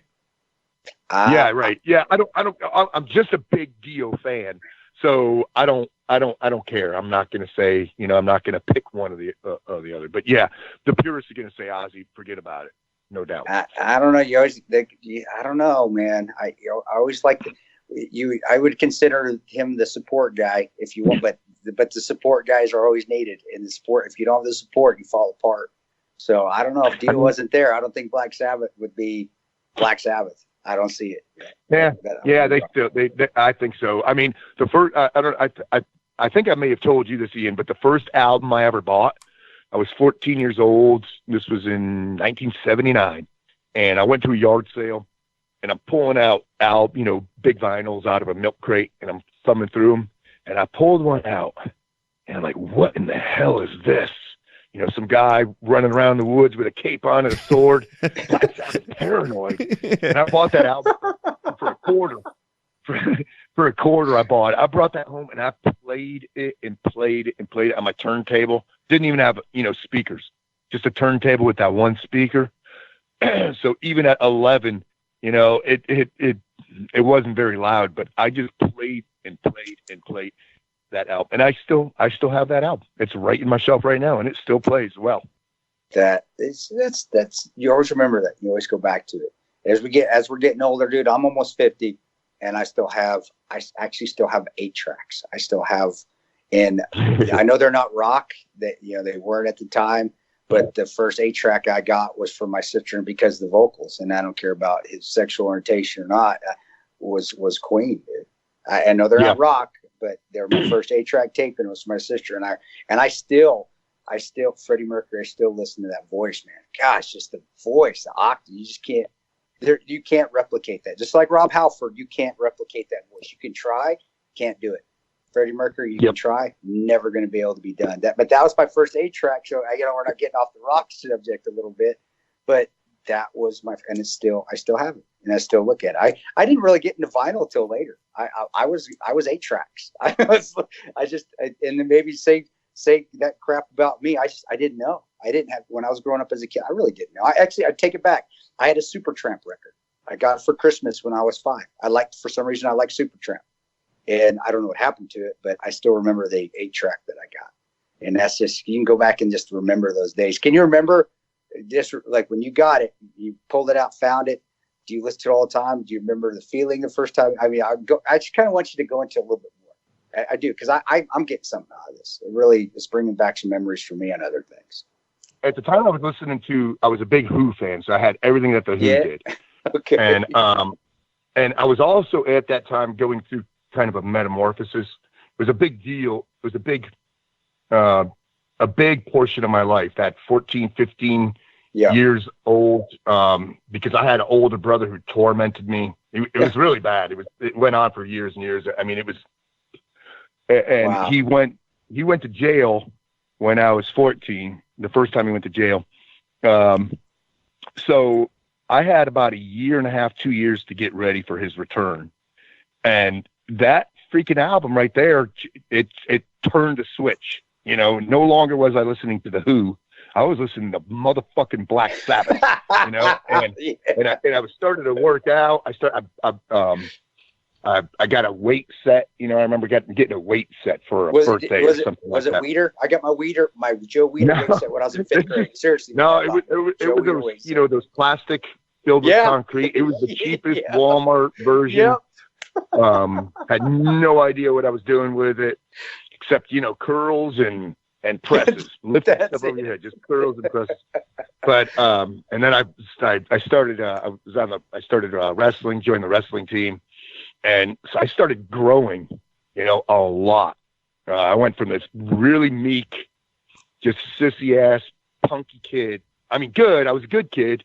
But I had no choice because I was so freaking meek and mild. But then I tell you, that was a big portion of my life. That's why I like to have that album with me now still, because it was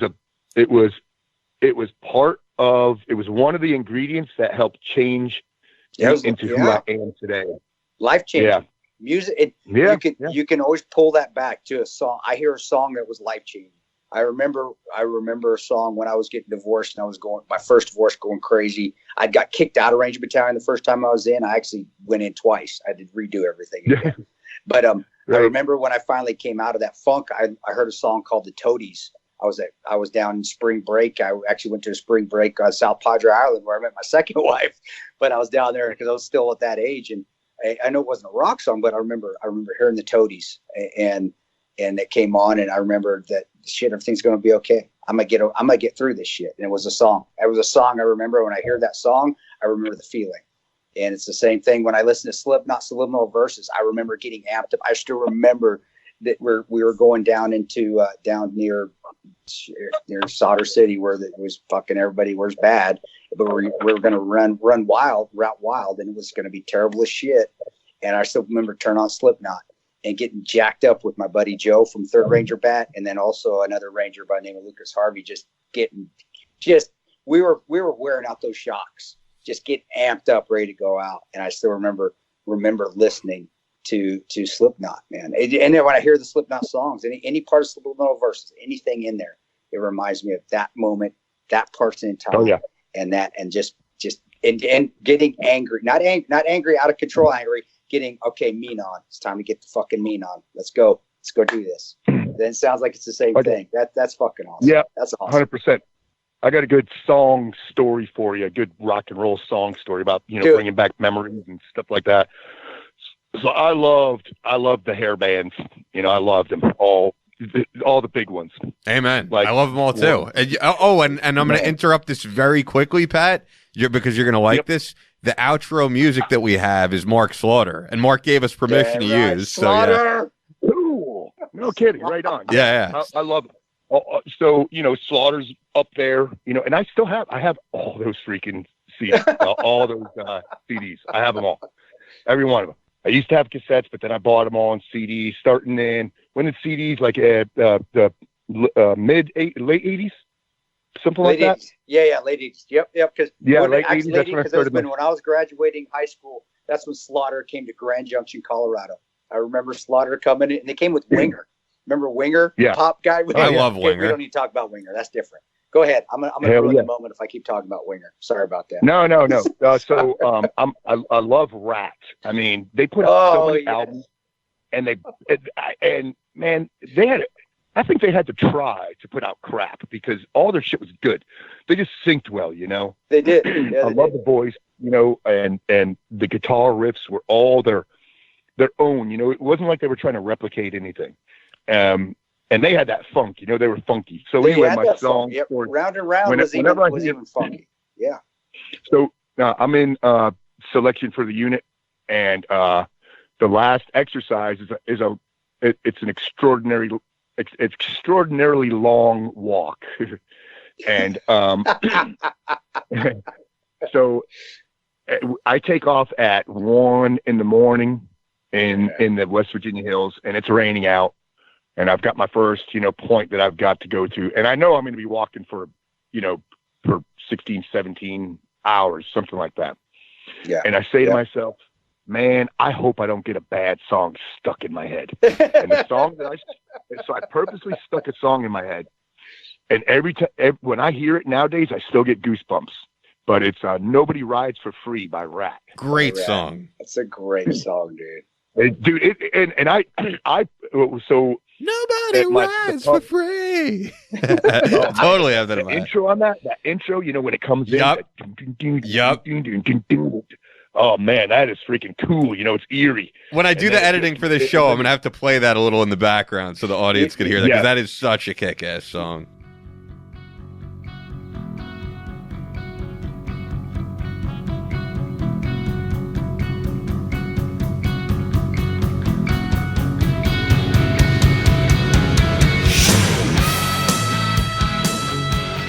Yeah, and that's so, and I know what you're talking about, brother. And brother, good on you. It kept you in a mental state that's positive. It kept you driving. And any little thing, doesn't matter what it is, that keeps you positive, keeps you pushing, keeps them legs moving. Just keep thinking of it, keep doing it, whatever it is, doesn't matter what it is. And it's cool that was Rat. I was playing that song in my head, and it stuck, and I played it in my head so loud, because you're hitting a point where you're almost hallucinating. Yeah. On that walk, and I played it so loud that my ears almost started hurting. That I felt like it was coming from outside of me. That I wasn't playing inside. But they got the Touch Tunes jukeboxes at the pubs. Every time I go to a pub, I always play that song. And when they had the Touch Tunes. Yeah. That's one of them I always play. Great track. It's impossible for me to get sick of it. Impossible. I've heard it thousands of times. Rat came at a time too when actually MTV started playing music videos, and they had some of the coolest videos out there. And this was the music video days. That's when, and I remember, and you're right, they were funky. And this is probably why Way Cool Jr. I know a lot of people don't like that song. I like that song. That's my favorite because it's funky, dude. You just feel like you're strutting down the street, just ready to pick up chicks and kick some ass, it's just the guys that say you're exactly. Were they the best musicians out there? No, but did they blend it well together? Did they meld together? Did it sound all together like they were meant to play together? Yep. I will say to that though, when you say are they the best musicians ever, Warren DeMartini, I think is one of the best guitarists ever. I always thought that guy was a sick guitarist. And that's again why they were fantastic as well. And I'm not going to backpedal because if it sounds good, then it's good. I don't know. You may be the best guitarist. You guys know better than me. But all I know is that when a song came on, my feet was tapping and I wanted to move. And I remember that's what I was playing high school football actually at the time. And I would listen to that music before I play high school football. Before I got for a game, Rat would come on. Right. And I just loved it. And I loved the videos. The videos were fantastic. Yeah, so, they were, man. Another good hair band story for you. It's 1989 or 90, something like that. My dad was the mayor of my town in Connecticut for 12 years. So he knew everybody in town, and I went and visited him in Connecticut, and he goes, "Hey, there's the club that I helped with zoning has a band tonight, and he told me to give you free tickets." I said, "Who is it?" He goes, somebody called Dockin." And, I love Dockin. So man, and I went, and there was I shit you not, 200 freaking people. That's it. That was it. Was it kind of a bummer because the crowd energizes. You have to be energized by the crowd. It's just like teaching. When you're teaching, when you're up teaching shooting, it's the same thing. You got to be energized. Otherwise, you feel like you're just feeding caviar to a hog. Yeah. So it was a little bit of a bummer. I mean, George Lynch, spilled his guts all over stage. He rocked, but Don Dockin kind of was half-ass with the vocals because he was like, "Man, I'm only performing in front of 200 people," So I was kind of bummed out because I was a mega fan, and he could have just played to me, But they were still good. I mean, but man, that's 200 people. Yeah. Wait, no. Well, can I just throw in a Dockin story? Because I got to tell you this one. If we're talking Dockin stories, dude, I flew to South Dakota to see the final U.S. Dockin performance with the original lineup. It was, I think at this point, 3 years ago. They played a venue called Badlands in South Dakota that's no longer there. This place is a fucking venue. They have casino games. It is a gun range. It's a gun store and a pawn shop. About that. Yes, and a radio station all in one. I mean, this is as South Dakota as it gets. And when I said I was going a while back, I interviewed Matt Vierkant, who served with Bo Bergdahl, and told us the rundown of what went down. And he was like, "Come stay with me, man. I'll go see Dokken with you." So great time. Similar experience though, in that right now Don Dokken's voice is not there. So George Lynch sounded amazing. Cool. Don Dokken's voice kind of shot at this point. But if you're in a small venue, we have this. 311 started there. Some of the newer bands, it's one of the smaller venues. If you're in a small venue that can only handle a couple of people, though, if it's something like that, you get a small band. It feels like you're in just a huge stadium, because the energy, because you're such a confined space. And I don't know if you were or not, but I know if there was a band out there that played in a smaller venue. Like, what was it? What was the one where we were talking about it, where Motley Crue started down in those Sunset Strip venues? Yeah, like the Troubadour and the Whiskey A Go Go. I've never been to any of them, but I know of all of them.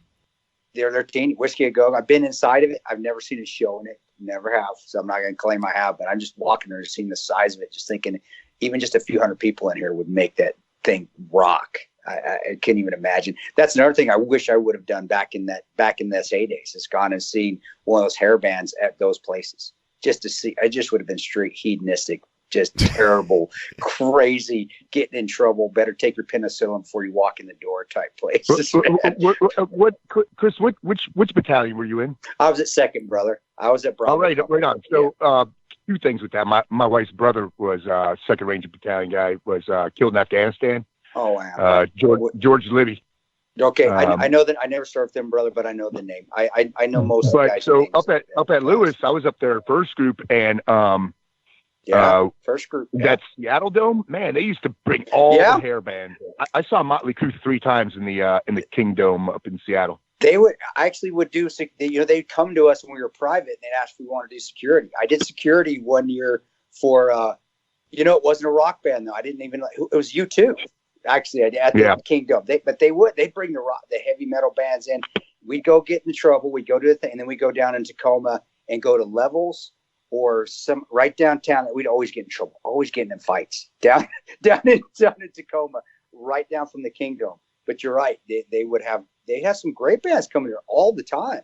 To that, the 80s they used to bring them in. I'm pretty sure that one of the ones I went to, it was Wasp, and it was with Kicks and Poison.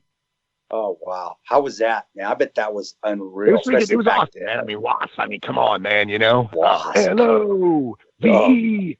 Love Machine. Yeah, no, they have great songs, man. I did, and I was able to do, and I got lucky. I was able to do security one year for AC/DC there as well. Nice, and that was cool. Even though I was miserable because I had not had my tab yet, so I was basically getting shit. It was like my way to get out of the barracks. It's like, I'll go do security tonight just so I can get the fuck out of the barracks so these team leaders don't come back and screw with me drunk.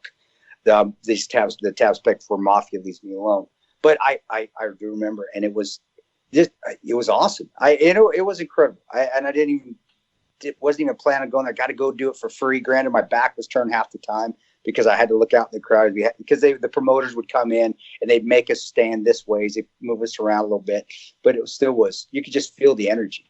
And I'll be honest, U2 was just the people that loved U2. The energy was there as well, and they were big. I mean, that's during the alt rock days too. That's where when Nirvana and them started to get big. I would love to see U2, man. Yeah, it was crazy. It was fun though, and it was experience that I guess I should have enjoyed more.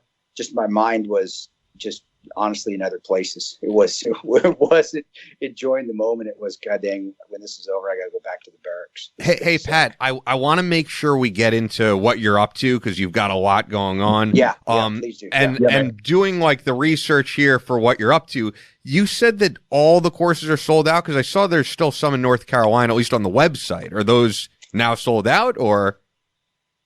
No, there's a couple. Like next in 2020, I'm doing a women's only course. Okay. It's hard to market that because, women aren't looking at my website, that kind of thing. So that one's trickling. A beginner's pistol is trickling.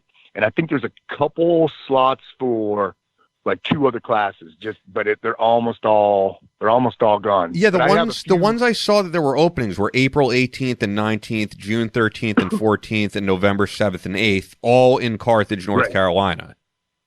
Yep, that's right here at my home range. And that's the women's. It's the beginners. I may have. I'm doing this course called the Get You Some course, and all I said was this course is going to be physical. But so the course description is extremely vague, and I think that one's sold out. I'm like, holy crap, man! I don't even know what I'm going to do in that course yet. just throw some stress fires at them. Just make them run. We're gonna run all my courses of fire, and there'll be sandbags involved and some rope pulls and things like that. A lot of sprints, just a lot of heart rate. And it'll be fun as hell. And I'll try to have prizes. And what I want to make too is like a leaders board, and give extra prizes to anybody who beats me in any of the courses of fire. Oh, dude, that's gonna be incredible. Hey, and brother, I don't ever believe. I believe in, and I think everybody should learn from all instructors. I've learned some shit from instructors that I didn't think, but I used it later, and then these other guys I didn't like. But it does make a difference. I always tell people, go learn from everybody, and you've done it. You've been out there accomplishing the instructor. You're established. If you ever need help on our end, we're more than happy to help you. If you ever a class you need promoted, you're not taking any money out of my pocket, and I don't care if you were anyway. I think people should go ahead and learn from you because you've been doing it for a while. You are established. So all you got to do is ask. All you got to do is ask. There's plenty of real estate. I'm the same way. I promote just about everybody, and I'm cordial with everybody in that industry. I make sure that I don't try to rub anybody the wrong way or talk smack about this guy or that guy because it doesn't do you any good in the long run. So besides for the courses, I'm still doing the combat strength training. I do it here at my home gym. It's an MMA gym, and I coach online. Good. And so I'm going to do more of that as well because I think the older I get, the more valid my system becomes. Guys could see that I'm still kicking ass in mid-50s. They're like, damn, man. And I haven't had, a generous life. I retired with 4 reconstructive surgeries, 13 broken bones. So there's a lot of mileage on my chassis. and so they're seeing that, damn, man, this guy could do it. Fuck, I should be able to get off my ass and do that kind of stuff too. Yeah, that's awesome. That's positive, bro. Yeah. That's awesome. Mm-hmm. Awesome. I love it too, man. It's great affirmation and it's very, very fulfilling. When I get people fired up, get them moving, get them mentally, just mentally fit too, and help elevate their attitude. So it's very fulfilling. I want to do a lot more of that. Well, that's all the stuff that you've been through and the stuff that you've had to push yourself to get through physically. We just gave an example right here. How did you push yourself through the long walk mentally? I've learned, right. I listened to a song that kept me motivated all the time. And my muscles just did what they were going to do. Muscles will always do what you're going to do as long as you can mentally get them to do it, push them mentally. When your mind starts to falter, that's when your body shuts down.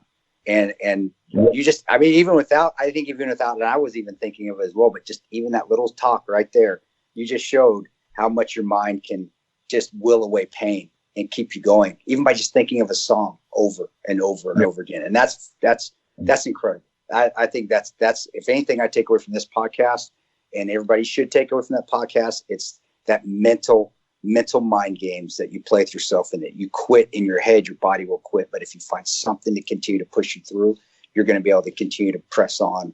And even getting sexy at 55, brother, you're still able to do the job. And that's awesome. Yep. Fantastic message, even though I don't think it was intended. It's still a fantastic message. Outstanding. Right on. Yeah, man. Yeah, and the website is tmaxinc.com, TMACSINC.com, at TMAXInc on Instagram.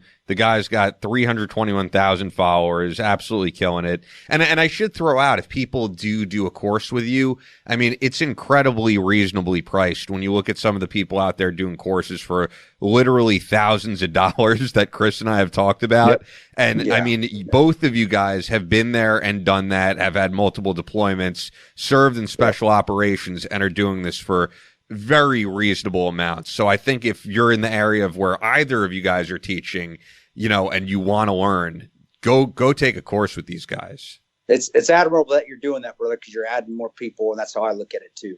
Keep the cost reasonable, keep it down so you can bring more people into the mix, and you can bring the new people. I love bringing it is emotionally exhausting. You're right. You got to keep your head on a swivel. Make sure them fingers are off the trigger when you get the intro classes. But at the end of the day, it's so fulfilling because you're seeing people smile and be more confident, and you feel like you've brought somebody else into the gun community, which we can never be hurting for people. Always can use more support in the gun community, especially bringing people that may see guns as evil and bad, and I can't do, or maybe I just can't do this, and they find out, wait a second, if I'm taught correctly, I can, and there's no egos. There's guys that are motivated, but there's no egos here, and it's an outstanding. Yep. And you keeping the price where it needs to be. That says a lot about your character, and I appreciate that too. I'm going to continue touching as many people as I can, whether it's on the range, in my gym, or online, because for some reason, I tell my wife all the time, you know, I don't know why me. I don't know what the hell I'm doing, and she just said, just keep doing it, just keep being you. That's it, because you know I'm able to encourage and inspire and motivate. So I'm going to do as much of that for as long as I can. Awesome, bro. You're a motivator, and I'll be, brother. I like the way you do your bilateral training. I checked it out, and there's cool, ways to do it, but yeah. And when you come right down to it, you know, if you're ever in the shit, you got to shoot off that opposite shoulder. You're going to do it anyway necessary. But I do like and that's just my little kudos to you as an instructor. The way you teach bilateral training, I think, is excellent, man. So keep doing, and just keep doing that. Keep doing it, man. It's fantastic. Yeah. And last thing I want to ask you about, Pat, as I said, you just started a new podcast a few months back, the University of Badassery, which is a great name, with CJ Ortiz. Yep. What could people expect from the podcast? And by the way, after you're done with this show, go check it out. Definitely. Yeah. So CJ is his moniker online is the Metal Motivator. And he's got a great gift of oratory, so he kind of carries me through the podcast because I'm like the master of brevity. But CJ used to be a preacher, so man, the guy can talk, and yeah. But I mean, you never know it looking at him. But he'll get into the podcast is very upbeat. It's very it's all positive message stuff. We do talk metal on it because we're both metalheads, so expect to hear some of that. But it's not riddled with it, you know. It's usually the opening. We talk metal, and it kind of warms us up. But we go all over the map we do a lot of Q&A on the podcast, which I love because that kind of it drives the tempo, and it sets the tempo, and it drives the discussion.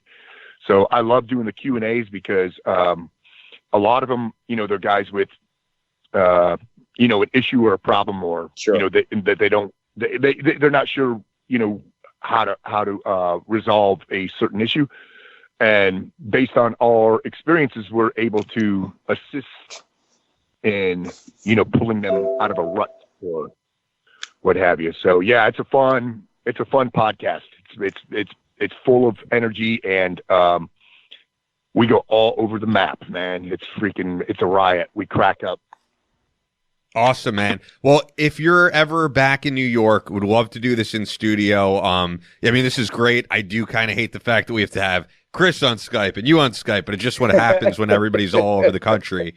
But at some point, if you're ever back in New York, please let me know. We'll definitely do it in studio. Always great having you on, and I really do appreciate the fact that, you know, we're really getting off the ground here. Pat's a big name, and just the fact that he's like, yeah, hell yeah, I'll come on and do it. It means a lot to me and Chris. Yeah, thanks. Right on, guys. Appreciate that, bro. Pleasure is mine, man. I appreciate the opportunity. Bro, you're too humble, man. And if you ever need, Ian's always available to be on your podcast. And if you want my dumb ass on there, I'd love to help you out on that right on one too, man. But cool. But in the meantime, though, dude, enjoy your freaking umbrella drinks. Enjoy the sand. Get the hell away. I get it, man. Go take a much needed break, brother, so you can get refreshed, come back and keep motivating people again, though, man. Hell yeah. Great having Pat McNamara on. I feel like I said, Chris, you guys have a really similar background. Yeah, it is. I say it is weird that we haven't really run across each other but yes, we have. Like I said, we have at the gym, but he's the same as me. I don't bother people either, and I should say bother because that sounds bad, but there are times when you need downtime. And the gym to me is part of my downtime. And all you out there, I don't think it's a bother if you come and say hi or this not. But there are times where we have got to refresh or reinvigorate ourselves, and that's the gym is one of that. The gym's that time for me, and it's always been that way. That's always been my Zen place. It's not just now, but even especially now, it's even more so. So I do remember seeing him, but it's same thing is I just head nod. He's got his thing, I got my thing, and continue on and Charlie Mike and complete the objective what we had to be and SHOT Show it's just to me it's good people, great people, but to me it's work. It's not fun anymore. And you always want to have your job to be fun. You don't want it to be work. And SHOT Show is a job to me, and that's why it's nice to just go to the gym and relax. But yeah, you can tell we are similar. He is more metal. I would say he's more metal. I'm more rock. But I'll agree. I'll agree. And he knows a lot of shit. He's like a plethora of information with that stuff. He is. He just metalheads. And metalheads are always like that. We're metal, but a lot of the metal stuff that comes out to me, it didn't have enough. The soul wasn't there. That's why I would come back to hard rock. But other than that, I would say pretty similar. Yeah, I think so. But but he is his own person. I'm my own person. So, and I'm sure he'd say the same. But good dude. And again, he's been instructing for a lot of years. So, and he's he also was with one if not the top tier 1 unit in the world. So you can't argue with his experience. And he comes across again for those of y'all that haven't been to training classes. There are guys out there, myself included, and I'm not saying this potentially. I'm saying this with a lot of validity that we aren't pretentious. We aren't arrogant. Yes, we have fun. Yes, there's some seriousness in because training with firearms is a serious and it can be dangerous and serious. But we also are very approachable and extremely. I think I'm confident. I can be humble. I can be arrogant if I want. But same with Pat and a lot of other guys out there. They're confident, but they're still extremely humble. And I would highly recommend if you have a chance, go train with him. And he keeps his price where it needs to be, even for a celebrity instructor. He keeps his price where it needs to be, where people can afford it. Where a lot of instructors you don't, and you really close off the gun community to those that may be interested in it, but they're not interested in it for $1,200 for a 2-day course. Yeah, not going to happen. Not going to happen. No, well said, man. Well, anyway, as we wrap things up, Fort Scott Munitions, once again, is a manufacturer of multi-federal patented solid copper and brass CNC spun ammunition that is designed to tumble upon impact in soft tissue, leaving devastating wound channels for faster bleed out and quicker incapacitation.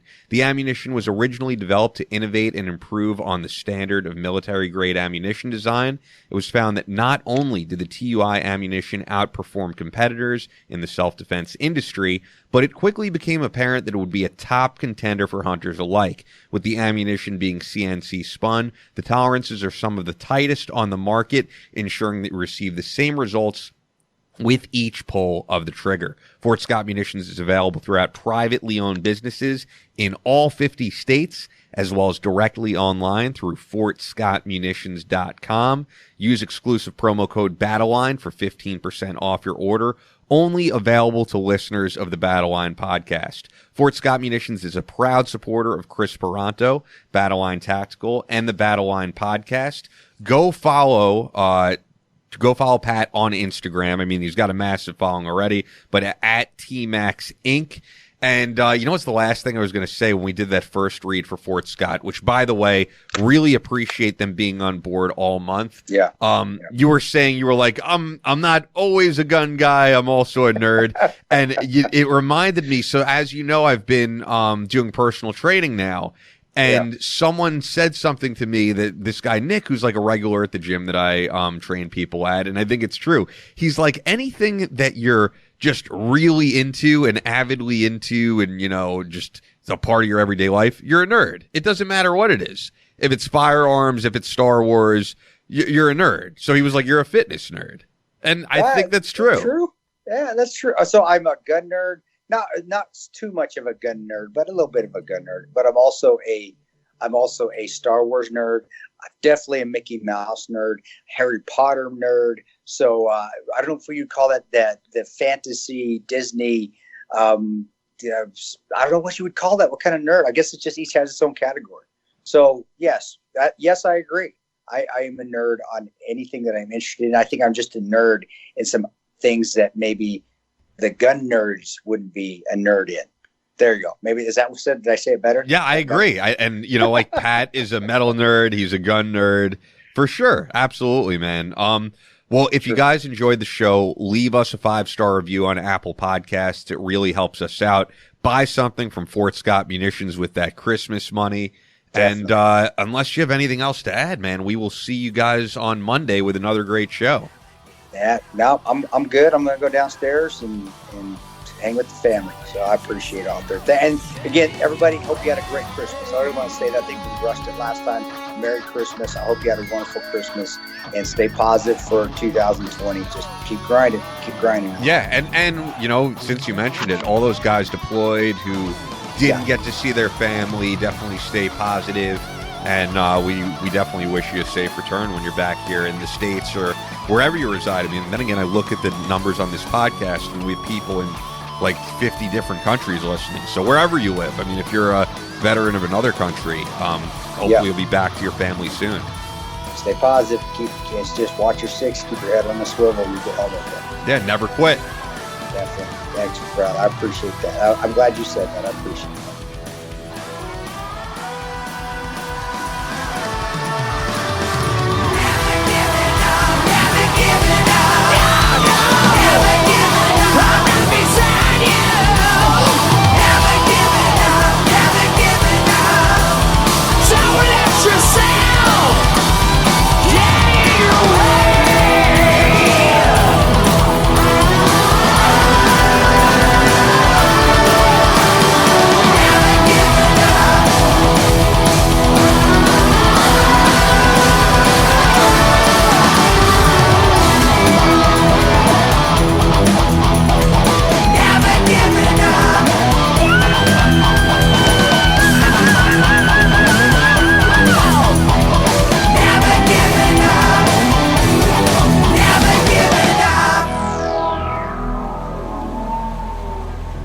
That's all for this week's Battleline Podcast, but we'll be back on Monday with more American Straight Talk, so make sure you're subscribed. And keep up with the show 24/7 on Facebook and Instagram at Battleline Podcast.